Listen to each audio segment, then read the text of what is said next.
The Lord be with you. I'm Deacon Keith Fournier. Our first reading is taken from the second letter of the Apostle Paul to Timothy. Before God and before Christ Jesus, who is to be the judge of the living and the dead, I charge you, in the name of his appearing and of his kingdom, proclaim the message and, welcome or unwelcome, insist on it.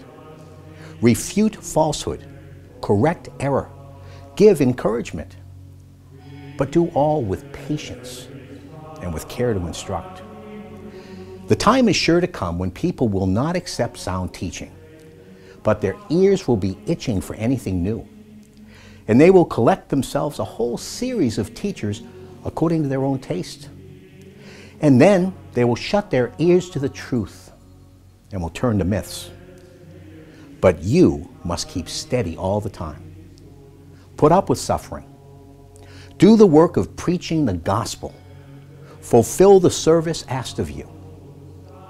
As for me, my life is already being poured away as a libation, and the time has come for me to depart. I have fought the good fight to the end. I have run the race to the finish. I have kept the faith. All there is to come for me now is the crown of uprightness which the Lord, the upright judge, will give to me on that day. And not only to me, but to all those who have longed for his appearing. And our response is from Psalm 71. My mouth is full of your praises, filled with your splendor all day long. Do not reject me in my old age, nor desert me when my strength is failing. As for me, my hope will never fade. I will praise you, Lord, more and more. My lips shall proclaim your saving justice, your saving power all day long. I will come in the power of Yahweh to tell of your justice, yours alone. God, you have taught me from boyhood, and I am still proclaiming your marvels. For my part, I will thank you on the lyre for your constancy, my God. I will play the harp in your honor, O Holy One of Israel. In a reading from the Holy Gospel according to St. Mark.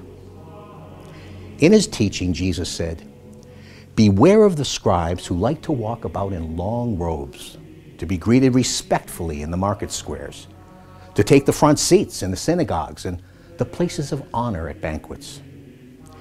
These are the men who devour the property of widows and for show offer long prayers. The more severe will be the sentence they receive. He sat down opposite the treasury and watched the people putting money into the treasury. And many of the rich put in a great deal. A poor widow came and put in 2 small coins, the equivalent of a penny.